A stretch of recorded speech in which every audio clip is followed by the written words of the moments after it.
Thanks for joining us on American RVer. Since our Friends Across America segment is so popular, we thought we'd bring you a group Friends segment and then a Friends segment with vendors Gary and Linda Baecker. It should be a lot of fun, so sit back, relax, and enjoy this edition of American RVer. Welcome to this edition of American RVer. It's a beautiful spring day in Texas, and we're gathered with a bunch of friends because you know, as an RVer, that's what you do when it's nice outside in whatever part of the country you're in. So we're going to do a group interview today, and we're going to find out a little bit about the friends that we've met this week and see what they have to say about their RV experience. Okay, first up is Debbie Tremmel. Debbie, you're from Pennsylvania, is that right? Yes. You can hold the microphone right up towards your mouth. How long have you guys been full-timing? We've been full-timing for 4.5 years.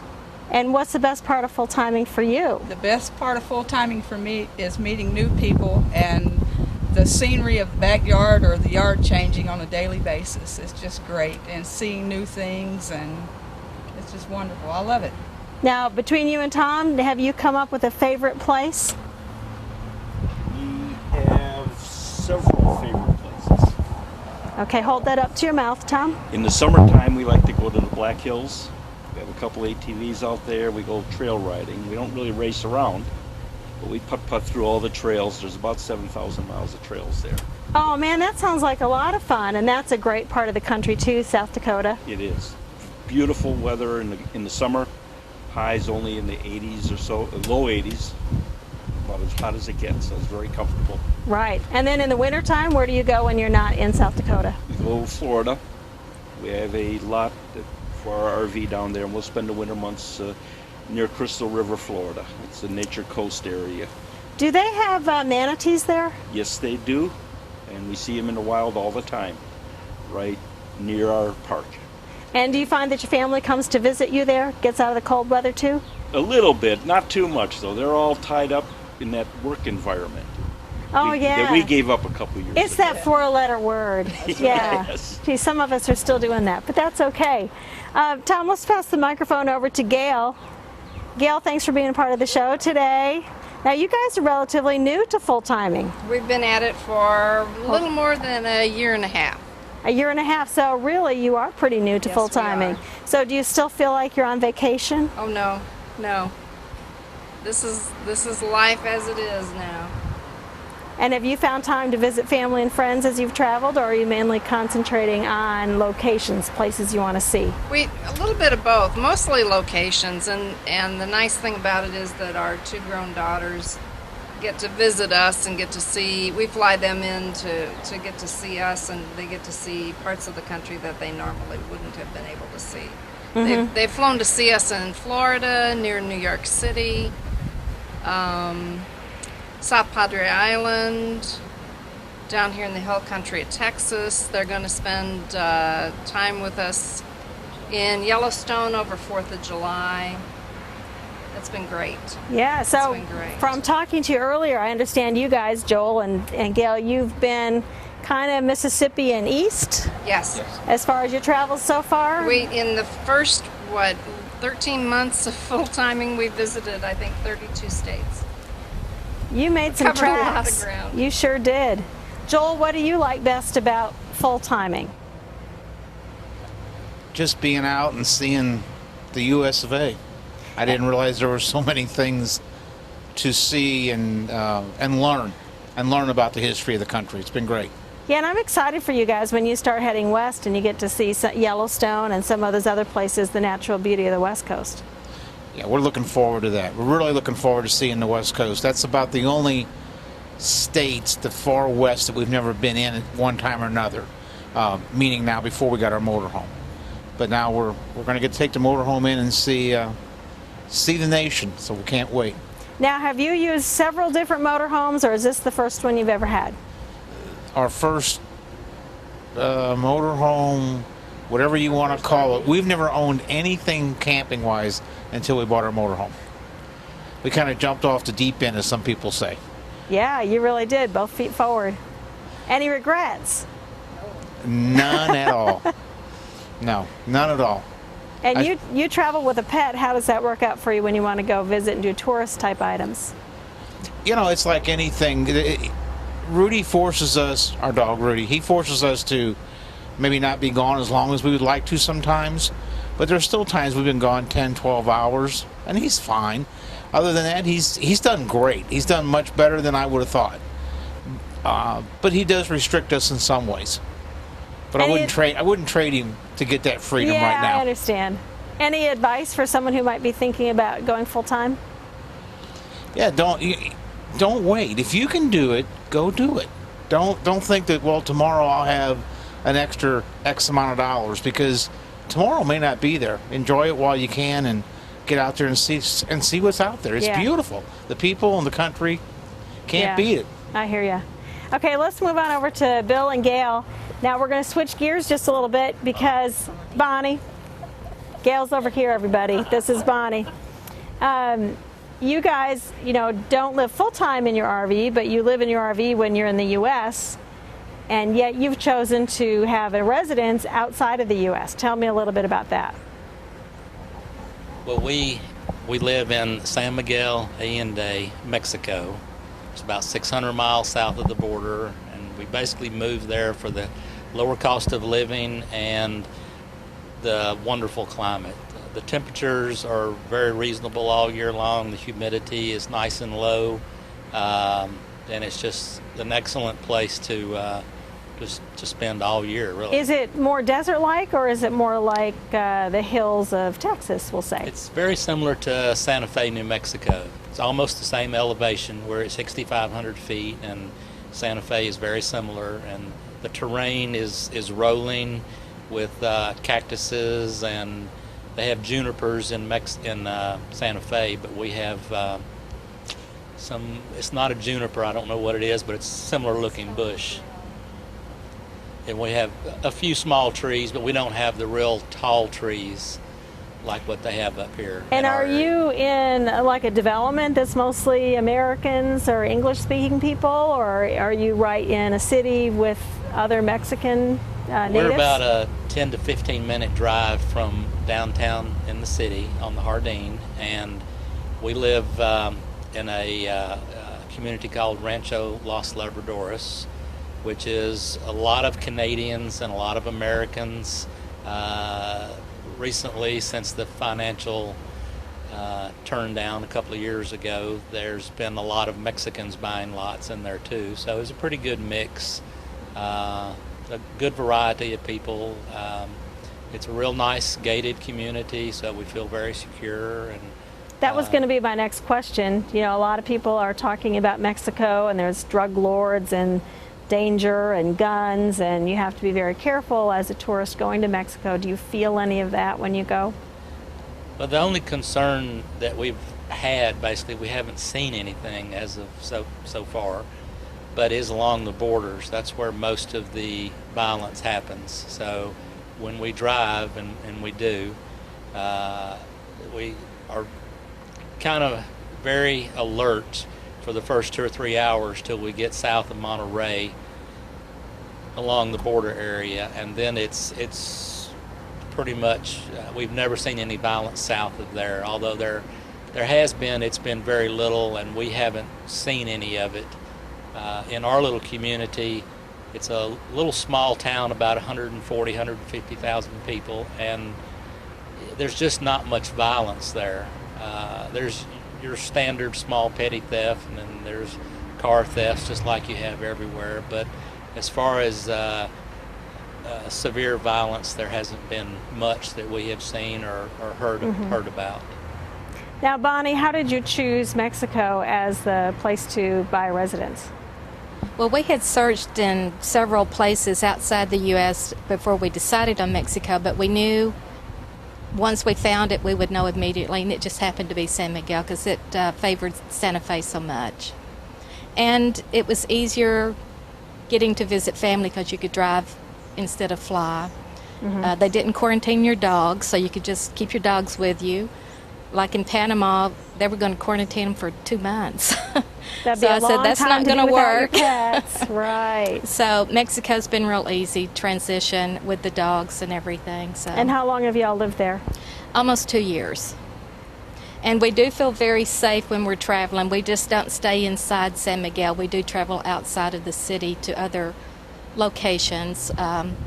Guanajuato, which is the capital of the state that we live in, is a beautiful city. You'd think you were in Italy. It's so pretty. Oh. So we travel there, and there's just so many different places to go to that we feel safe traveling to. When you travel in Mexico, you're not with your RV, you're traveling by a car? We're traveling by car, but you still don't feel threatened.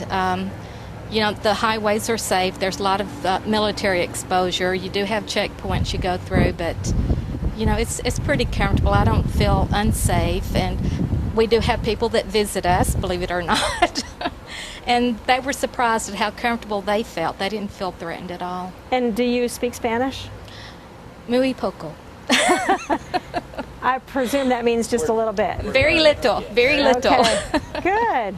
Well, this has been such an interesting group this week, and we sure do appreciate you guys taking some time out of your busy RV schedules to chat with us here at American RVer, and wish you lots of safe journeys down the road. Thank you. Thank you. Yep. And we'll be right back with more of American RVer. We'll be right back with Gary and Linda Baecker after the break.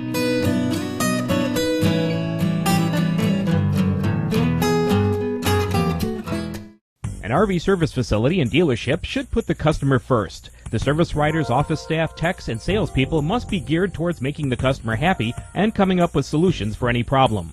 This customer-first attitude is found in the Southeast's best sales and service center, Alliance Coach. Customer service sets Alliance Coach apart from other dealerships. With full-service bays, a customer campground and lounge, reasonable rates, and knowledgeable staff, they guarantee your satisfaction. Experience a different kind of RV service center. Experience Alliance Coach in Wildwood, Florida. Hey, welcome back to American RVer. I'm with a couple that does some working on the road. They also live in an RV, and this is Friends Across America. Linda and Gary Baecker are here. Thank you for joining me today. Thank you. Thank you. So tell me about how you got started RVing. Well, it goes back a pretty good ways, but we had an RV, we did our camping, and then it got to the point that she said it's time to go full-time. So it was actually her idea. Really? That's very unusual. It is, and I agreed because we didn't own a home. We were just pouring money down the tube, so why not pour it into an RV? Uh-huh. And you picked a fifth wheel instead of a Class A or Class B or Class C. Just kind of how we got started. You know, a lot of people get started in a Class A, a lot of people get started in a travel trailer or a fifth wheel, and I don't know, we just chose the fifth wheel, and that's where we've been ever since. Seem to have more room. Is this your first fifth wheel that you have right now? Actually, it's the fourth. Fourth, and this is a DRV. That is correct. Luxury suites, is that what they say? Mobile suites. Mobile Mobile suites. suites, yes. Yeah. Yes. And very happy to have it. Yeah. It's a very pretty coach. Thank It you. really is. Thank Now, you. a lot of times I'm driving down the road and I see pickup trucks pulling these big fifth wheels. Right. What do you drive? I have the Freightliner, the FL60, which my biggest concern is any truck can pull them, but not any truck can stop them. Right. And my concern is stopping. And I that's how we understand. got with the FL.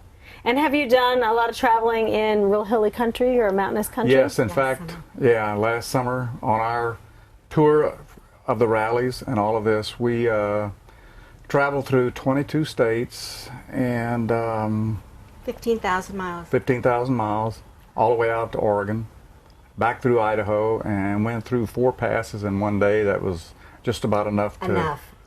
Up and down. Up and down. Up and down. Right. I said, oh gosh, here comes another one. But it was fun, and the part of Idaho that we went through was some of the Beautiful prettiest country. It really was. That was up by where? Coeur d'Alene. Coeur d'Alene, yes. Yeah. It is Coeur d'Alene pretty up has- there. Yeah, it is. Yeah. Gorgeous. Gorgeous. But it was a beautiful trip all the way, because we started out of South Texas, went to Sevierville, Tennessee, and then migrated all the way to Redmond, Oregon for the rally. Do you realize that you've seen more country in 1 year than most Americans see in their entire lifetime? Isn't that Without a amazing? doubt. It's amazing. That's the best part about being an RVer. Absolutely. They don't know what they're missing. There's lots of beauty out there, that's for sure. There Now- it is. Go ahead. Back to that Freightliner, going up and down the mountains, do you have like multi-stage braking systems on that truck, like a lot of the big semi-trucks have? To a certain degree. Of course, we have the air brakes, and then we have the exhaust brake on the engine, which helps coming down. But I think the real clue is when you get to the top, you stay in the same gear coming down. And then as you get down and you feel safer and the knuckles turn flesh color again. Right. Because You're we okay. all know about those drop-offs. Don't talk to Jim about that. Uh-oh, Yeah, uh-oh. he's not a big height fan. Gary isn't either, and I would be going, oh my gosh, look at this. And he'd go, I don't want to. Jim does the same thing. I have to learn to contain myself. Okay, so now tell us why you were traveling 15,000 miles in 1 year. Go ahead. We're working the rallies. We have a small RV business, G&L RV Specialties, and we have a few specialty items, and we travel around and work different rallies and set up and sell our products and their vendors, and we have a ball. Oh, it Meet is a lot of wonderful fun. people. Uh-huh. And gives us a chance to see the country. That's right. And pay some of the expenses. Right. Now, how long have you been doing that? Since we hit the road January of 08. 9, 10, 11, 12. Okay. Our fifth year. This will be Going into our fifth year. out, yeah. But what we do out on the road, we did in South Texas before we retired at the different RV parks, putting on seminars about controlling odors and holding tanks. And that's how we got started. We have changed a few products, but basically that is where we go. What are you selling at the rallies now? Go ahead. I know you've got multiple things. We do. We have multiple several things. We have water softeners, we have water filters and canisters, we have a bacteria enzyme product, A wraparound step cover. and We try our best to keep everything made in the USA, which is difficult, but we work really hard at Oh, it. that's great. And Good to that hear. is a big factor because it makes a lot of difference. And we have the Smart Light, which is a 12-volt motion detection light that replaces your porch light, which to some people it's really important, and to us it is. And it's been fun selling them because everybody that has them enjoys them. And wash Waxall. Right, and Wash Waxall has come to us from a company in San Antonio by the name of Aero Cosmetics. It's been one of the most fun things we've ever done. It gives the customer an opportunity to be able to wash and wax the RV without water and without a ladder, and it brings big question marks until you explain what's going on. And you got to see it. You have to see it to believe it. Yeah, It is. pretty much. Yeah. Yeah. Yeah. And it's amazing. You can pull into a park. And I don't really do it intentionally, but yes, I do to a certain degree. I'll pull it out and get started, and I know there's people watching. There's not all people that are going to come up and ask, but there's always a few. So it's been fun, and there's 3 of us or 4 of us couples that run around and do this during the summer months. For that particular That product. product, yes. For that product. Right. And it's fun. Just absolutely fun. And how long do you see yourself living, traveling, working in an RV? Well, that's a good question. As long as the man up above gives us the energy to do it, Opportunity, yeah. we'll do it. It's just, I can't imagine, it's hard to explain the friends that we've made and the people that we know. And they're all good folks. That's one they thing really about are. RVing people. They're the best. They really are. There's no other way. I agree. Just full timing is wonderful. But you got to want to, and then some that want to, it doesn't work out. Right. It's close quarters living. have And you to got to like have your each space other. at times. Yeah. And it seems like we know when one needs to leave. It's just for a few minutes, just get away. So it Now, works. how about family? How have they responded to your full-time lifestyle? That's kind of fun. I think they're all for it. They're great. They don't understand it maybe, but it's hard for them to imagine living all the time. Of course, they have their families, and with 3 or 4 children, I wouldn't want to live in one either. So Right. It We has have- to be we the have- right time and the right Sure. place for Absolutely. I don't everyone. know how they actually feel. They have not said, "Why are you doing this?" To Are you your nuts? face. yeah, That's what I'm saying. To You're our right, face. yeah. We don't know, but they approve. They go along with it, and what they think, we don't we'll know. never know. And do you find that you get to see family more now than you ever did when you were stationary? Probably some, yeah, but it's hard to say because the kids and the grandkids are in Texas and Oklahoma, and then once we Okay. leave here, then we make trips back through, of course. And Right. once the grandkids get big enough, we hope to take a couple of them at a time. Yeah. Don't get the whole slew. That'd No. really be uncomfortable. Okay, well listen, thanks for joining me, and we appreciate you being here, and good luck as you travel down the road, and I'm sure we'll see you at a rally. We hope. Sounds We good. hope. Thank It's been you. fun. Thank Yeah. you. Thanks a lot. Okay, and thanks for joining us on this edition of American RVer and Friends Across America. We'll see you next time.